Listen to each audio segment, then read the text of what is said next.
Good morning, everyone. This is Nathan Lindorf with The Rational Independent. As is so often the case, Donald Trump leads the news. And in leading the news, we end up needing to frame our conversation around what Trump says or what Trump wants or what people think Trump is going to do. So Rolling Stone has a wildly inflamed, so terrified, oh my goodness, clutch my pearls article about Donald Trump's proposed agenda in 2024. Should he win a second term?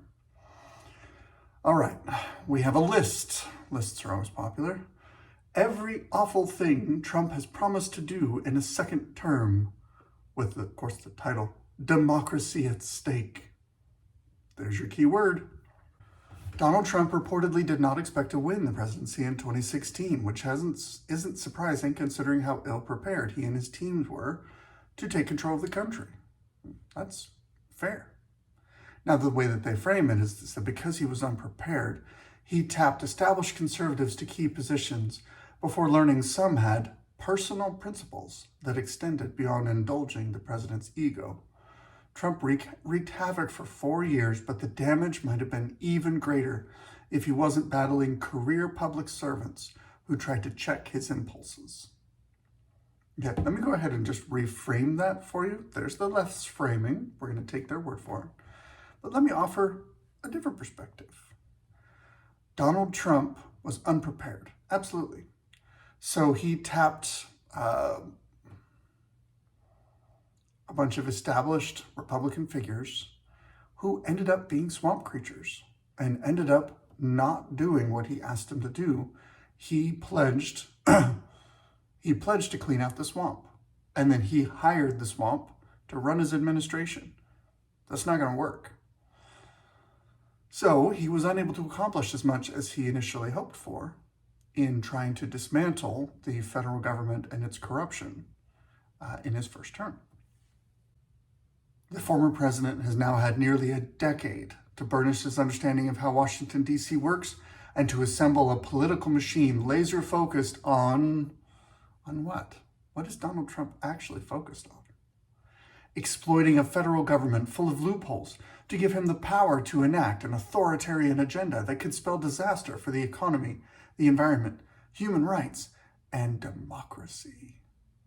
Okay, first off, I could just as easily put Biden in that. From the right, Biden has exploited a federal government full of loopholes that gave him power to enact an authoritarian agenda that has spelled disaster for the economy, the environment, human rights, and democracy. Bidenomics is trash. Just throwing that out there. But secondly, this entire article is centered around the idea that Donald Trump wants to be a dictator, wants to drive his own ego forward by basically controlling everything about America and recreating it in his image and dismantling all of these personal liberties and everything. It's like this horror show that they're afraid of, which means you just don't understand the guy. I've got plenty of things I disagree with him on. We'll get into him here in a minute. But he is not just a creature of ego. He actually has stuff he's trying to accomplish, valid political agendas. And when you try and reframe him in this weird way, you end up making weird arguments. For instance, later on it talks about how Donald Trump is going to become an authoritarian by shrinking the federal government. Okay, the federal government, the permanent administrative state that's been established under the executive branch, is the best tool for an actual dictator. That's how dictators keep people in line, is that tremendously powerful, unaccountable, permanent bureaucracy that they can use to punish their enemies and reward their friends. That's the tool of a dictatorship potential. So how do you argue that he wants to remove what would be his greatest tool in order to become a dictator? It's silly on the face of it. Carrying on. Here's what's at stake. He will indict Biden and his other political enemies. Okay, so he wants to appoint a slew of special prosecutors to go after everyone he feels has wronged him. Can we phrase that a little differently? We have seen a rash from the right, we observe, that we have seen a rash of politically motivated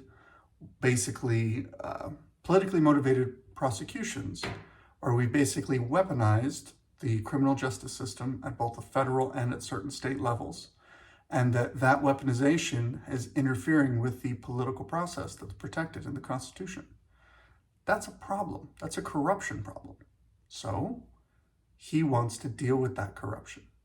But instead, we have to put it as everyone he feels has wronged him.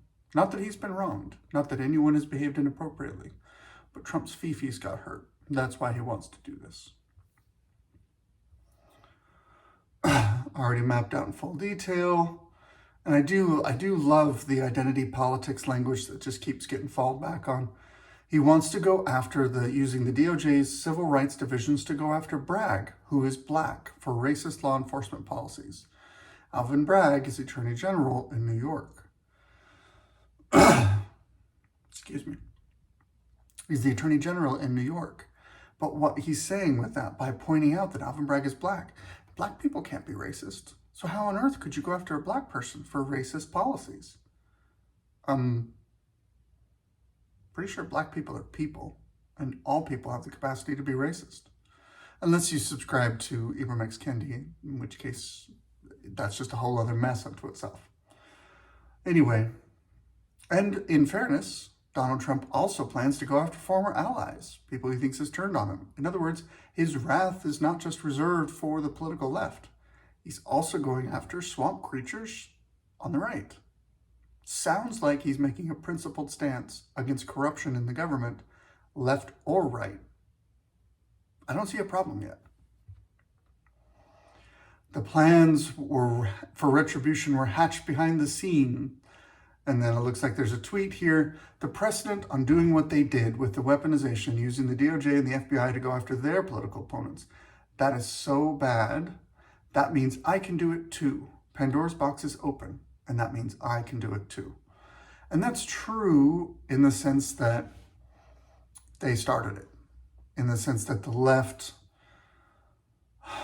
weaponized the DOJ and the FBI to go after their political opponents. The challenge is, if both sides engage in this kind of politicized prosecution, you're going to race to the bottom and you're going to send us into a dictatorship, probably 3 or 4 administrations later. We'll get to the point where whoever's in power will aggressively pursue any political threat, and then they'll stay in power because they won't have anyone rise up to challenge them. It is Pandora's Box. It is a problem. It's the reason why we didn't lock up Hillary. It's the reason why Bill Clinton sailed off into the sunset. It's the reason why George W. Bush sailed off into the sunset. Regardless of what he did in office, we leave political opponents alone because it enables the republic to survive better. That means that some people are get away with some stuff that they probably shouldn't get away with. But the alternative is politically charged, weaponized prosecutions that will rip apart the republic. And that's what we're seeing. And it's worth saying on the record, Biden kind of started it. He will round up, intern, and deport undocumented immigrants. Trump is planning to crack down on illegal immigration hard. He wants to scour the nation and deport them by the millions per year. Where's the problem? If you think that immigration law is immoral and unjust, change the law. If you don't have a problem with the law, then you can't object to the chief executive enforcing federal law. That's his job, is to enforce the federal law that's on the books. And the federal law that's on the books says, if you want to live here, you need to be properly brought in through the legal immigration status.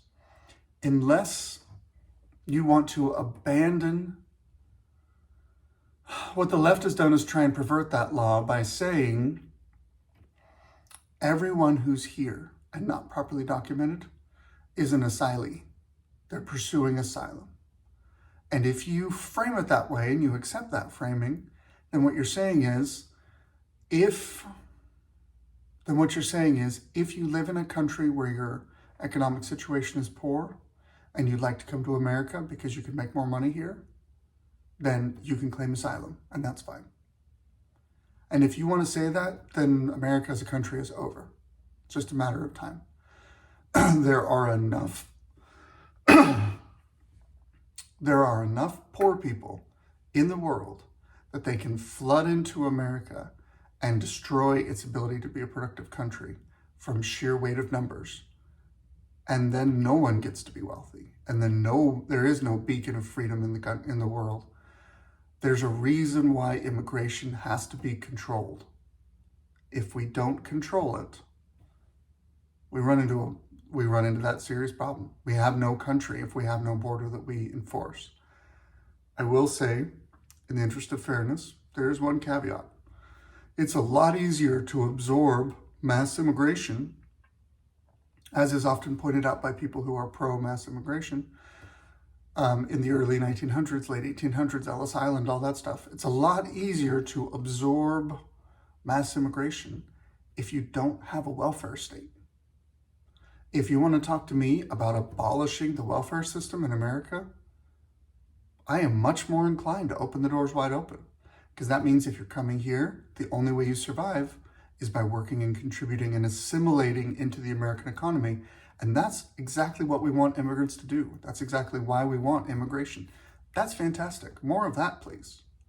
But the thing that the right is concerned about is if you have a massive welfare state and open borders, then people will flood in from around the world and completely tap out the government's ability to provide welfare. And then we have a breakdown of government services and a whole host of other problems. So I don't understand why this is on the list of, what was it again? Every awful thing Donald Trump promises to do. Donald Trump.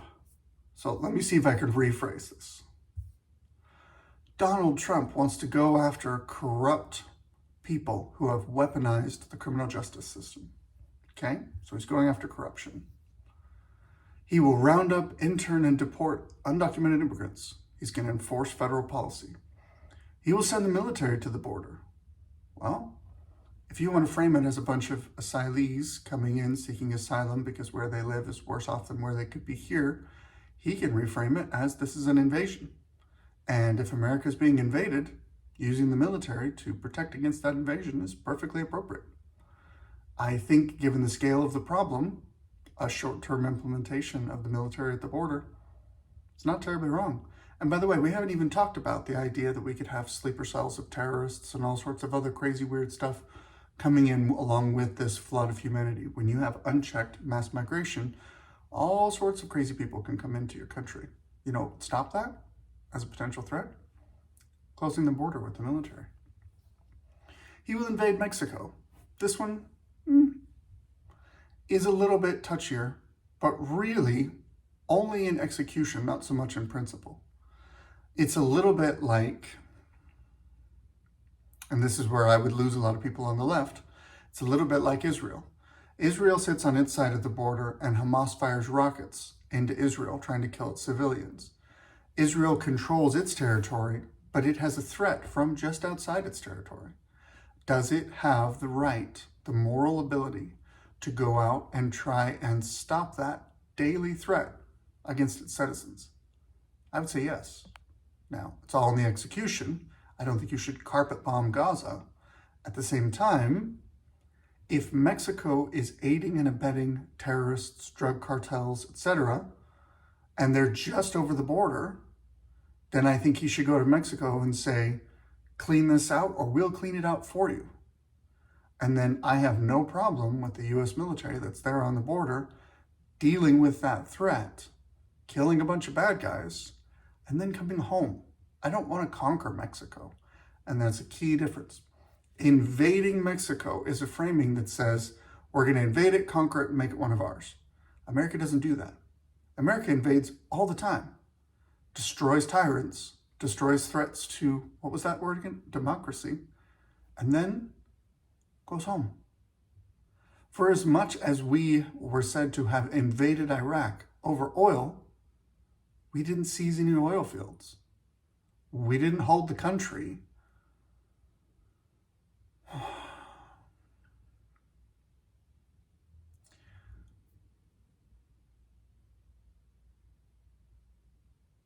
America has not acted the way America is not seeking to be an empire, because it's not acting in an imperial way where when you conquer someone, you set up a dummy government and you then treat them as a colony of yours, where you run them and the local puppets just smile and do what you tell them to do.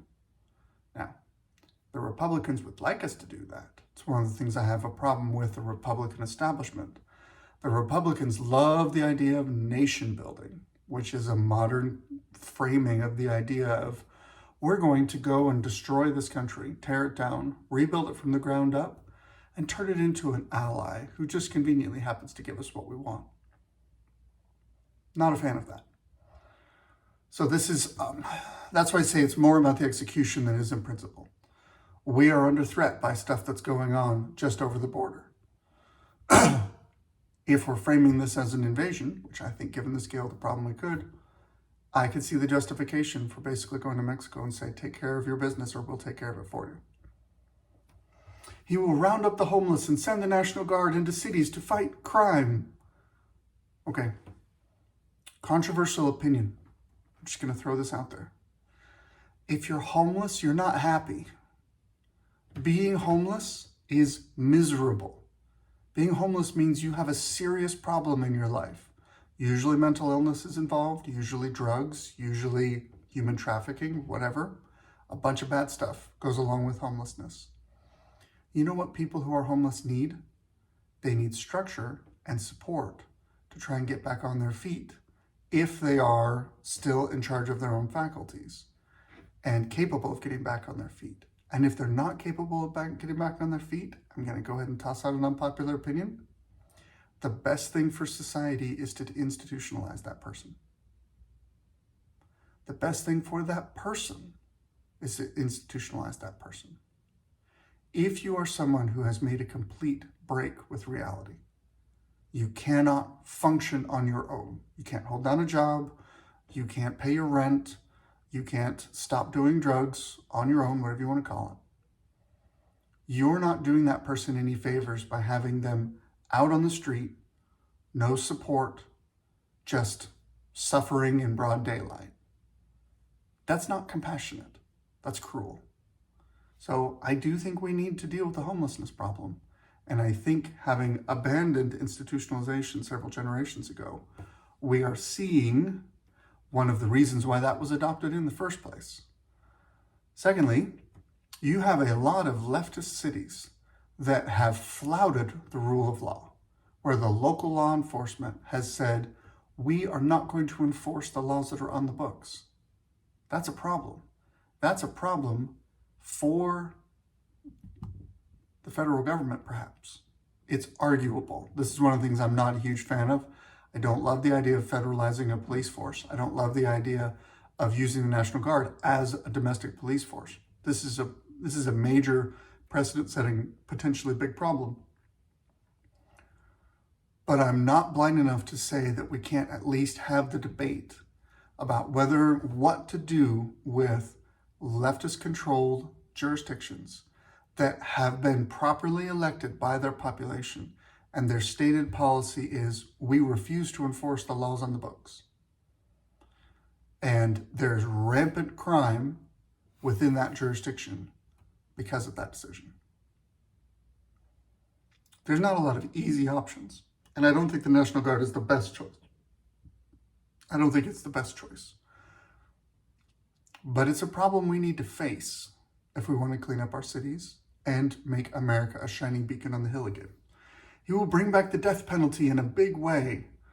So apparently in his last year of office, the federal government executed 13 people in 6 months, after apparently only putting 3 people to death in the previous 60 years.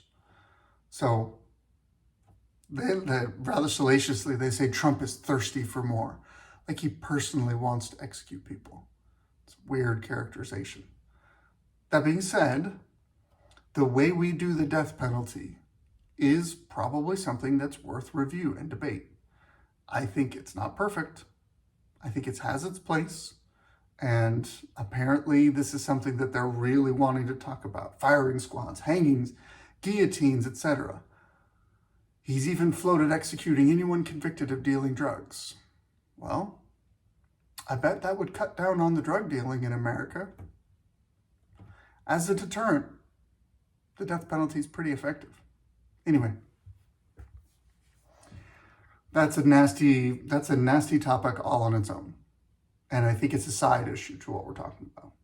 He will make stuff more expensive by taxing all imported goods. At last, we found something that I agree with the left on. Tariffs are a bad idea. Donald Trump loves tariffs. I think it's stupid.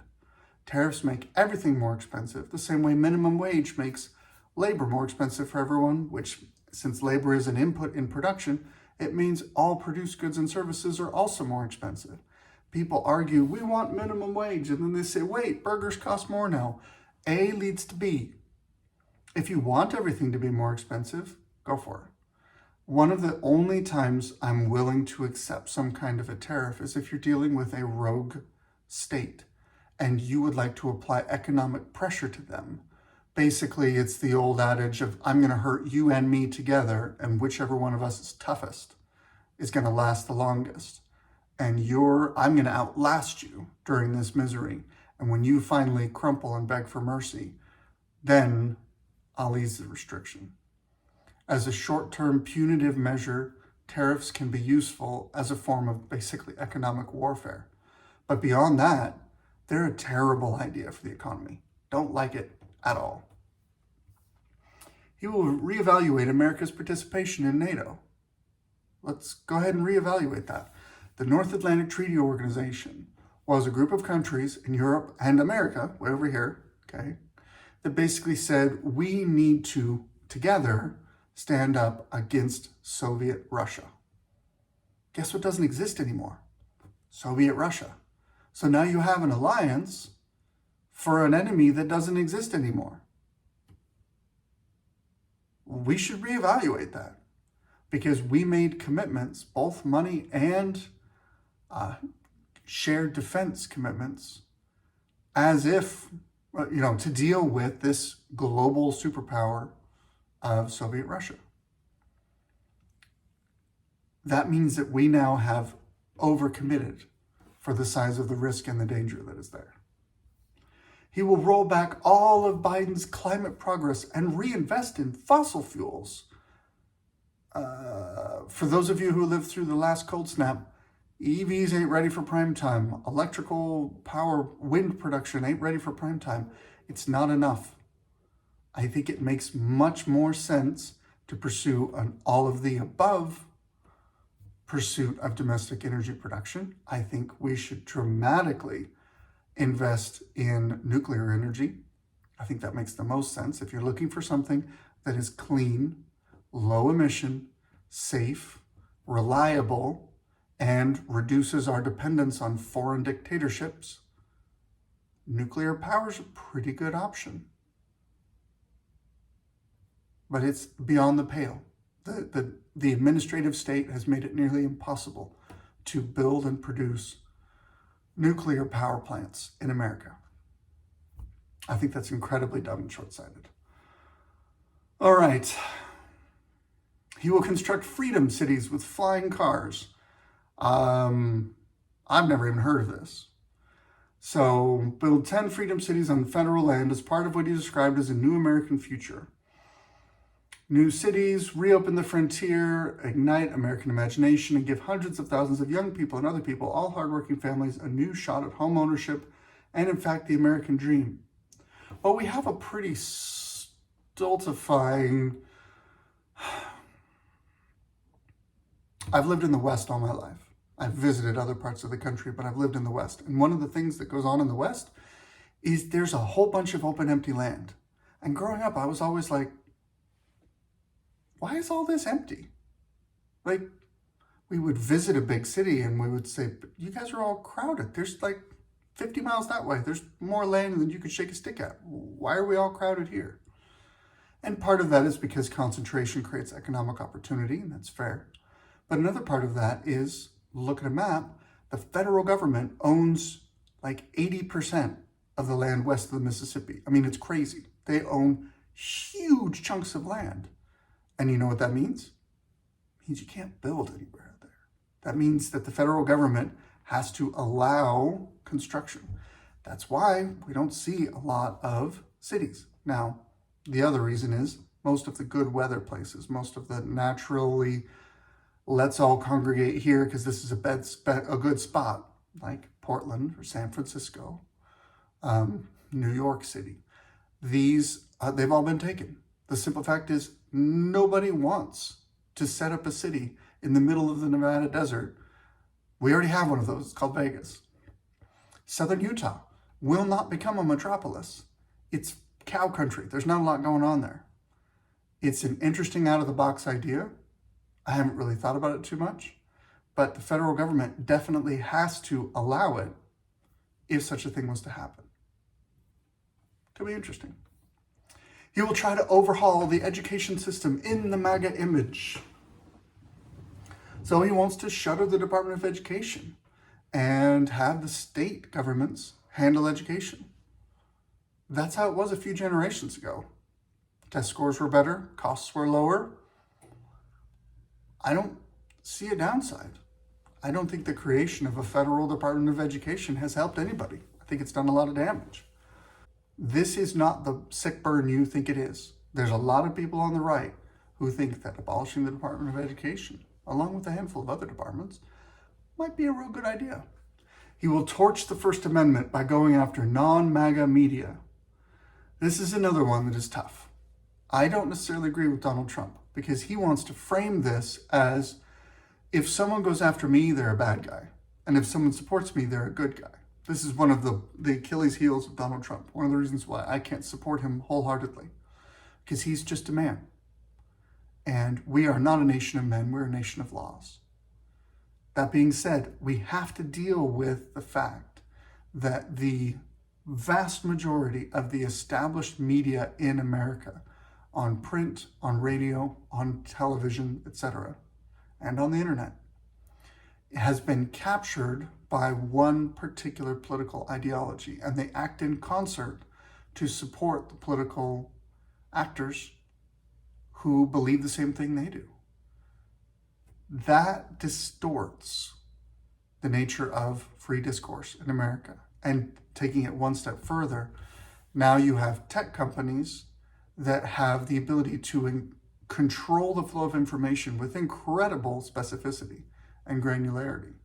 And they are tilted towards the left. If you have that and you don't deal with that, you've created a structural imbalance in the system and made it very, very difficult to have a free exchange of ideas.